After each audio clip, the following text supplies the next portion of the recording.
Sans le Rhin, il y a peu de chances que l'Alsace ait pu voir le jour. On ne parle pas du Vater Rhein pour rien. C'est un peu le père de l'Alsace. Salut Pissom. Le Rhin, c'est toute une histoire. Mais avant toute chose, quelques données techniques. Le Rhin est un fleuve de 1320 km de long, traverse une des régions les plus riches de l'Europe, appelée selon son propre nom, l'Europe rhénane. Son bassin versant, à savoir l'aire géographique dans laquelle la moindre goutte d'eau qui y tombe arrive fatalement dans le Rhin, s'étale sur 8 États. La Suisse, le Liechtenstein, l'Autriche, l'Allemagne, la France, le Luxembourg, la Belgique et les Pays-Bas, avec une surface de près de 250 000 km². Ses affluents les plus importants sont le Haar, l'Ill, la Kinzig, le Neckar, le Main, la Lahn, la Moselle, la Ruhr et la Lippe. La vallée du Rhin est subdivisée en plusieurs régions. On commence avec la région du Rhin alpin où le fleuve est en deux parties. Le Vorderrhein qui prend officiellement sa source au lac de Thoma et le Hinterrhein qui prend sa source au Rheinwaldhorn. Les deux prenant leur source dans le massif du Mont Saint-Gothard. Les deux fleuves se rejoignent ensuite à Chur pour former le fleuve Rhin qui se jette ensuite dans le Bodensee. Le lac étant lui-même divisé en trois parties. L'Obersee, le Seerhein et l'Untersee. Passé l'Untersee, le Rhin entre dans la région appelée Hochrhein et forme la plus grande partie de la frontière politique entre la Suisse et l'Allemagne. Puis le fleuve arrive à Basel. Ici, on arrive dans la région du Rhin supérieur, ou Oberrhein. Le début du Rhin supérieur est traditionnellement marqué par le Mittlere Brücke de Basel. Passé la Suisse, il s'élargit et forme la frontière politique entre la France et l'Allemagne sur 180 km avant de devenir un fleuve allemand sur les deux rives. Vous l'aurez deviné vous-même, l'Alsace se trouve dans l'Oberrhein. Puis on arrive à un nouveau coude du fleuve qui marque l'entrée dans une nouvelle région rhénane. Le nouveau coude du Rhin se trouve à Bingen am Rhein et marque l'entrée dans le Mittelrhein. Le Rhin s'élargit encore dans une contrée où il est bordé de nombreux châteaux médiévaux. Puis à partir de la ville de Bonn, c'est la région dite du Niederrhein, où le relief est moins marqué et où le lit du fleuve atteint son maximum avant de se séparer en plusieurs branches une fois passé dans les Pays-Bas, et où il est rejoint par la Meuse avant de se jeter dans la mer du Nord. Bon, maintenant que les présentations sont faites, passons aux anecdotes. Avant de me renseigner, je me disais que des cours d'eau qui marquent une frontière, il n'y en avait pas beaucoup. Mais en fait, si, il y en a énormément. Il y a par exemple celui au nom que je trouve le plus poétique, que je trouve le plus badass, le plus banal, le plus insultant, et le nom qui vous donne l'impression de vous être fait arnaquer. Si on pense Rhin, la plupart du temps, c'est l'image de la frontière que l'on retient. Mais ça n'a pas toujours été le cas. Déjà, avant l'arrivée des Romains, c'était juste un fleuve qui n'avait rien demandé à personne. Puis à partir de 58 avant Jésus-Christ, la frontière de l'Empire romain se retrouve sur le fleuve, avant que la frontière elle-même ne se décale plus à l'est, vers l'an 50, et n'être plus une frontière que de la ville actuelle de Rheinbrohl à la mer du Nord. Puis vers l'an 260, avec l'abandon des champs d'écumates, le Rhin redevient une frontière de la mer du Nord au lac de Constance. C'est vers l'an 400, avec l'installation des peuplades germaniques de part et d'autre du Rhin, qu'il perdit son rôle de frontière, devenant l'axe principal des empires qui se sont étendus sur ces deux rives. Royaume franc, empire carolingien, puis Saint-Empire romain germanique. C'est en 1648 que cette ancienne fonction fut réactivée, le Rhin devenant dans sa région du Rhin supérieur une frontière politique et militaire du royaume de France suite au traité de Westphalie de 1648. Puis en 1797, c'est toute la Rhénanie qui est annexée par la France, ce qui a fait du Rhin la frontière franco-allemande de Bâle à la frontière du royaume de Hollande jusqu'en 1814 avec un retour au seul Rhin supérieur. En 1871, le Rhin frontière franco-allemande disparaît par l'inclusion de l'Alsace-Moselle dans le Reich allemand. Il redevient une frontière en 1919 par le traité de Versailles, puis la frontière fut de fait de nouveau portée sur les Vosges en 1940, puis elle revint encore une fois sur le Rhin en 1944-45 et y est encore aujourd'hui. Mais le Rhin frontière, ce n'est pas qu'entre la France et l'Allemagne. Il marque aussi la frontière entre l'Allemagne et la Suisse. Celle-ci s'est progressivement construite entre 1415, où la Confédération helvétique s'est emparée de l'Argovie, et 1501, où Schaffhausen et Basel ont rejoint la Confédération. Mais il a fallu attendre 1815 pour que la frontière sur le Rhin soit confirmée par l'adjonction du Fricktal à la Suisse. La frontière helvético-allemande ne suit pas strictement le cours du fleuve. Le canton de Bâle-Ville se trouve sur les deux côtés du Rhin et celui de Schaffhouse exclusivement sur la rive droite du fleuve, alors que côté allemand, il n'y a que la ville de Konstanz qui se déploie sur les deux côtés du Rhin. Le Rhin marque aussi la frontière entre l'Autriche et la Suisse, que ce soit sur le Vieux Rhin ou le Rhin lui-même, mais elle ne fut réellement fixée qu'au XIXe siècle. Il a été clairement stipulé que la frontière devait passer par le cours d'origine du Rhin, donc le cours du Vieux Rhin. La question frontalière entre Suisse et Autriche fut définitivement tranchée lorsqu'en 1919, les citoyens de l'État autrichien du Vorarlberg ont voté pour leur rattachement à la Suisse, mais que la Suisse a gentiment refusé leur demande d'adhésion. Le Rhin marque ensuite une bonne partie de la frontière entre la Suisse et le Liechtenstein. Ces 41 km sont probablement les plus stables de toute la liste, puisque la frontière est fixée depuis la création de la principauté, à savoir 1719. Puis, passé le Liechtenstein, le Rhin n'est plus une frontière et devient un fleuve entièrement suisse. Mais entre l'installation du Limes romain sur le Rhin et la Seconde Guerre mondiale, où la ligne Maginot et la ligne Siegfried se sont pratiquement tout le temps regardées en chien de faïence d'octobre 1939 à 1940, il ne s'est pratiquement pas passé un siècle sans que le Rhin ait été fortifié d'une manière ou d'une autre. Déjà, avant la dernière glaciation, le Rhin alpin ne se jetait pas dans la mer du Nord, mais n'était qu'un simple affluent du Danube. C'est après la dernière glaciation d'il y a 450 000 ans que le cours du Rhin alpin a changé pour se diriger vers l'ouest. À cette époque, ce n'était d'ailleurs avec la Meuse, la Somme, la Tamise et la Seine qu'un simple affluent du fleuve Manche qui put se former du fait du niveau de l'eau 220 mètres plus bas qu'aujourd'hui. Ce n'est que vers le 6e millénaire avant Jésus-Christ qu'il finit par se jeter dans la nouvelle mer du Nord. C'est également un fleuve qui a un frère jumeau, le Rhône. Comme lui, il prend sa source dans le massif du Saint-Gothard, mais il s'écoule du côté opposé, vers l'ouest. Comme lui, il traverse un grand lac, le lac Léman. Comme lui, il fait un coude à la hauteur de la ville de Lyon, et comme lui, il se jette dans une mer, ici la mer Méditerranée, en formant un delta. Autant fixer des frontières sur des cartes, c'est facile à faire. Autant on se rend compte une fois sur place que la réalité est bien différente. Car si aujourd'hui l'image que renvoie le Rhin est celle d'un long fleuve bien canalisé, il n'en a pas toujours été ainsi. Pendant très longtemps, dans certaines de ces régions, le Rhin a surtout été un vaste marécage, notamment dans le Rhin supérieur, tandis que son delta était formé de plusieurs îles. Durant des siècles, les Hollandais ont étendu leur pays sur la mer du Nord, construisant polder sur polder, au point que maintenant une grande partie des Pays-Bas se trouve sous le niveau de la mer. Ils ont également dû faire face au Rhin et à ses crues en 1861, en 1809 et en 1163, pour les crues les plus notables. Dans le Rhin supérieur, le Rhin s'étalait largement dans les terres, formant un labyrinthe d'îles, de méandres et de marécages.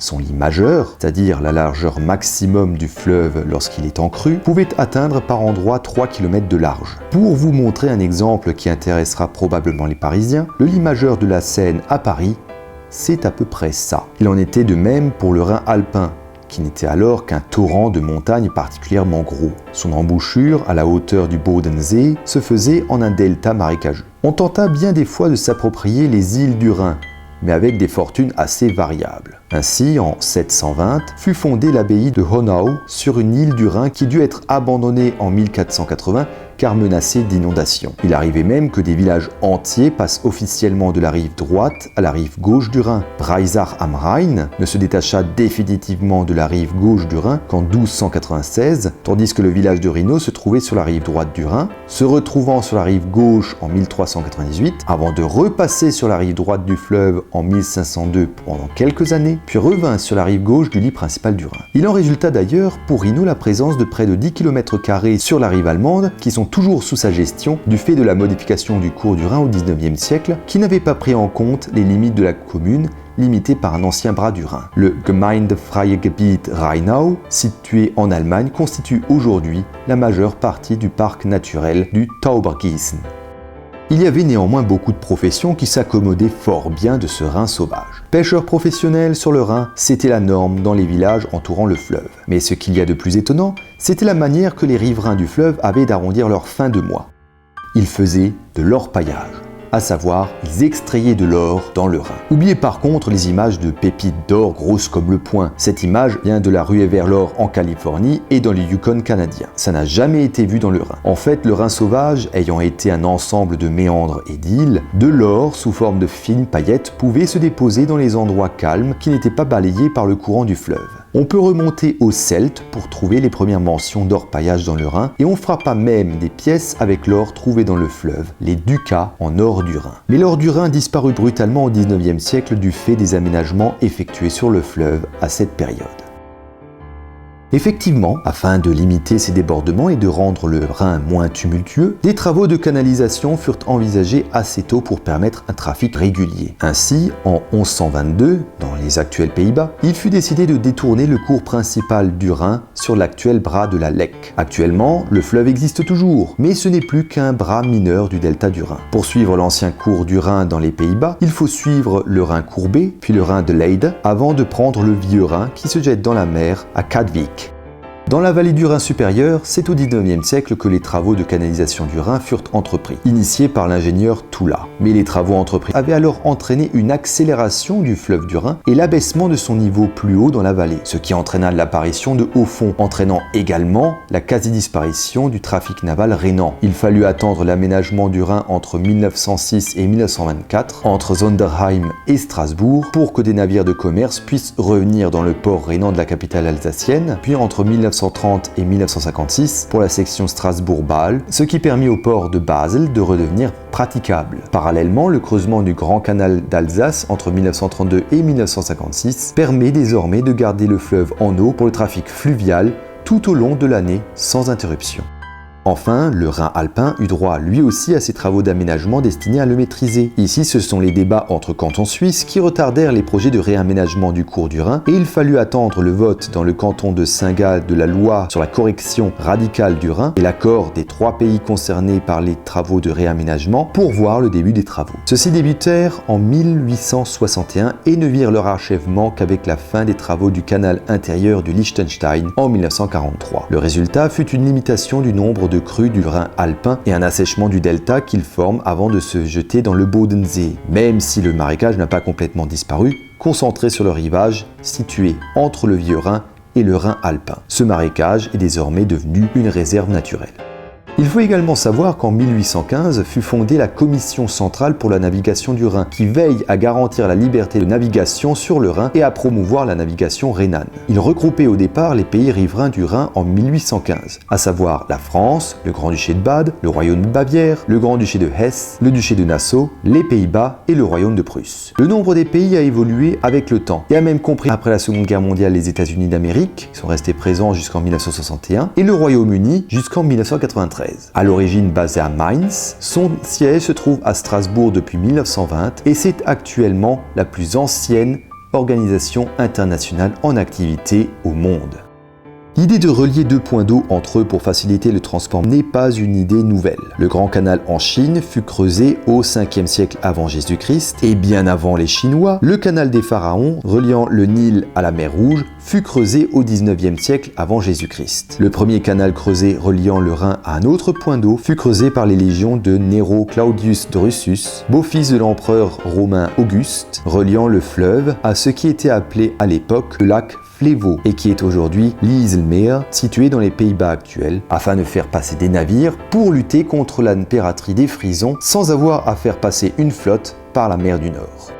En 793, dans l'actuel état de Bavière, l'empereur Charlemagne avait fait creuser un canal navigable connectant le Resatzwab à l'Altmühl, permettant ainsi de relier le Main et donc le Rhin au Danube. Si durant longtemps on avait supposé que le projet avait été abandonné du fait du mauvais état des sols et des intempéries, il semblerait que le projet fut effectivement achevé, mais que le canal a progressivement été abandonné du fait de sa trop faible fréquentation. Alors évidemment, c'est au 19e siècle, période phare de l'industrialisation, que les constructions de canaux se multiplièrent et permirent au Rhin de se retrouver connecté à plusieurs grands fleuves européens. Un premier canal fait se rejoindre le Rhin et son frère jumeau le Rhône en 1833. Puis 5 ans plus tard, un nouveau canal lie la Seine et le Rhin via la Marne. Et enfin, le canal Ludwig relie le Danube et le Rhin via le Main. En 1914, un nouveau canal fut ouvert reliant le Rhin au fleuve Ems via le Dortmund-Ems-Canal, reliant ainsi le Rhin et la mer du Nord via le bassin de la Ruhr sans avoir à passer par les Pays-Bas. Et la série ne s'arrête pas là. En 1992 fut inauguré un canal à grand gabarit entre le Main et le Danube afin de remplacer le canal Ludwig. Et en 2003, via le Mittelland-Canal, le Rhin se retrouve également relié aux fleuves allemands de la Weser, de l'Elbe et même de l'Oder via 3 canaux supplémentaires. Le grand fleuve rhénan se retrouve dès lors au centre d'un réseau de canaux reliant 7 fleuves européens. Mais s'il y a bien une chose que les civilisations ont toujours fait avec le Rhin, c'est bien de trouver un moyen de le franchir. Et le moyen idéal, c'était de bâtir des ponts. Le premier pont sur le Rhin fut construit par Jules César en personne. Enfin, par ses légions. À 2 ans d'intervalle, il fit bâtir 2 ponts en bois pour que son armée puisse passer sur la rive droite du fleuve, en 55 et en 53 avant Jésus-Christ, les faisant détruire lors du retour sur la rive gauche du Rhin. D'autres ponts, plus durables ceux-ci, furent construits par les Romains sur le Rhin, dans la région du Haut-Rhin, à Stein am Rhein, avec un pont en bois vers l'an 81, avant que celui-ci ne fût remplacé par un pont en pierre au IIIe siècle, et entre les actuelles villes de Bad Sursach et de Rheinheim, où un pont est mentionné vers 368. Situant pratiquement à côté du début de la vallée de l'Oberrhein, à savoir même pas 10 km, se trouvait également la colonie romaine d'Augusta Raurica, qui avait elle aussi un pont traversant le fleuve. Dans la région du Niederrhein, c'est en 310 que fut construit le premier pont sur le Rhin, reliant l'actuelle Cologne à la rive droite, pont qui était protégé par un camp fortifié. Par contre, on n'a toujours pas trouvé de mention ou de traces d'un pont dans la région du Rhin supérieur, même si des routes se rejoignaient de part et d'autre du lit du fleuve. En 1212, à Breisach am Rhein, on trouve un pont sur le Rhin. Il fut suivi par la suite du Mittlere Brücke de Basel, construit en 1225, et qui est aujourd'hui le plus vieux pont sur le Rhin encore en activité entre le Bodensee et la mer du Nord. Il fut suivi en 1388 du premier pont sur le Rhin construit à Strasbourg, le Langebrücke, qui mesurait dans sa totalité près de 1400 mètres de long, reliant plusieurs îles du Rhin entre elles avant de déboucher à Kehl, sur la rive droite du Rhin. Depuis, les ponts se sont multipliés sur le fleuve rhénan, et si au Moyen-Âge ils n'étaient pas encore si nombreux, on en compte actuellement près de 150 sur toute sa longueur. Après, on peut se poser la question de pourquoi avoir aménagé le Rhin, pourquoi n'avoir pas laissé ce fleuve tranquille, outre le fait qu'effectivement c'était un large marécage, mais on aurait pu s'en contenter, non ? En fait, non. Ces aménagements ne venaient pas de nulle part. Ils furent une réponse aux colères du Rhin et à son instabilité. Ainsi, si les crues du Rhin étaient fréquentes, il arrivait quelquefois des inondations dues à un Rhin en crue que l'on a du mal à s'imaginer de nos jours. Du côté de Cologne, par exemple, ils ont eu droit au Magdalenen-Hochwasser en juillet 1342. Lors de cette inondation, le Rhin monta par endroits à plus de 7 mètres. Il fut même dit que l'on pouvait passer en barque par-dessus les murailles de la ville de Köln. La vallée du Rhin supérieur a également eu droit à son inondation hors norme, le Rheinsinnflut, ou déluge du Rhin. L'an 1480, année où cette crue s'est déroulée, vit toutes les rues de Strasbourg être inondées. Et, selon les chroniqueurs de l'époque, le Rhin et l'Ill ont débordé, ne formant plus qu'un immense lac allant des Vosges à la Forêt-Noire. De nombreux ponts et de nombreux bâtiments ne résistèrent pas à la force des flots et furent emportés. Et à Bâle, la côte du Rhin était alors de 6 mètres de haut. Quant aux Pays-Bas, même s'ils ont eu à subir des crues du fleuve, suite à quoi le détournement sur la Lek fut décidé, ils ont surtout eu à craindre les tempêtes de la mer du Nord, lorsque ces eaux s'engouffraient dans le delta du Rhin et qui les ont touchés à un rythme d'au moins 2 inondations hors normes par siècle depuis 1014. Mais il arriva également que le Rhin manque d'eau lors des périodes de grande sécheresse. En 1303 par exemple, la météo resta bloquée sur beau temps du printemps à l'automne. Résultat, le Rhin n'était plus qu'un mince filet d'eau que l'on pouvait facilement traverser à pied. Rebelote en 1540, avec un fleuve réduit à 15 voire 10% de son débit normal. On disait qu'il était alors facile de le traverser à cheval, et à Bâle on pouvait même le traverser à pied. Et en 1882, le niveau du Rhin fut si bas que l'on put même organiser un masti dans le lit du fleuve entre Strasbourg et Kehl. Et que dire du fleuve lors des périodes de grand froid? Parce qu'il y a eu des temps où il ne fallait pas mieux être frileux et où le Rhin n'a pas juste charrié quelques morceaux de glace. Durant l'hiver 1708-1709 par exemple, hiver qui a vu notamment les canaux de Venise gelés, le Rhin s'est carrément figé au point que la ville de Colmar avait pu organiser une cérémonie sur la glace du fleuve. Ou encore en février 1292 où il fit tellement froid qu'à Breisach on pouvait traverser le fleuve à cheval ou en voiture sur la glace sans que celle-ci ne bouge. On a d'ailleurs longtemps dit que les peuples germaniques auraient traversé le fleuve gelé en 406 à la hauteur de Mayence et de Worms, à la faveur de l'hiver rigoureux qui avait figé le fleuve. Si le passage en une seule nuit de milliers de personnes sur la glace est maintenant une affirmation dépassée par la théorie d'un passage progressif, il est vrai que les contemporains notaient que le fleuve était fréquemment gelé au 4e et au 5e siècle de notre ère. S'il est dans le monde un fleuve chargé d'histoire, c'est bien le Rhin. Sauvage, tumultueux, il a fallu les progrès de l'industrie de la fin du 19e siècle pour arriver enfin à le maîtriser. Mais de là à imaginer qu'on le maîtrise définitivement, disons qu'il y a loin entre le rêve et la réalité. En décembre 1993, le Rhin entra en crue et monta de près de 10 mètres à Koblenz, Bonn et Köln. Et en 1918, donc pas si loin de ça, le niveau du Rhin fut si bas qu'il impacta le trafic fluvial. Il n'était plus haut que de 73 cm à Köln et le port de Strasbourg a vu son trafic chuter de 25%. Alors maîtriser, certes, mais n'allez pas prendre cette situation pour acquise. Le Rhin est un fleuve qui a encore de la ressource et qui sait encore de temps en temps montrer ses crocs. Porteur de nombreuses légendes et d'une histoire millénaire, il est devenu la colonne vertébrale de l'Europe de l'Ouest et également un symbole de réconciliation après avoir été longtemps au centre des convoitises des plus puissantes nations européennes. Voilà, c'est ici que s'arrête l'épisode des anecdotes sur le Rhin. J'espère que vous aurez apprécié cette vidéo. Si c'est le cas, n'oubliez pas le plaisir humain, le pouce bleu, mais également de laisser un message en commentaire et de partager la vidéo. Quant à moi, je vous donne rendez-vous pour la prochaine vidéo. Salut Pissom und bis nächste Mal.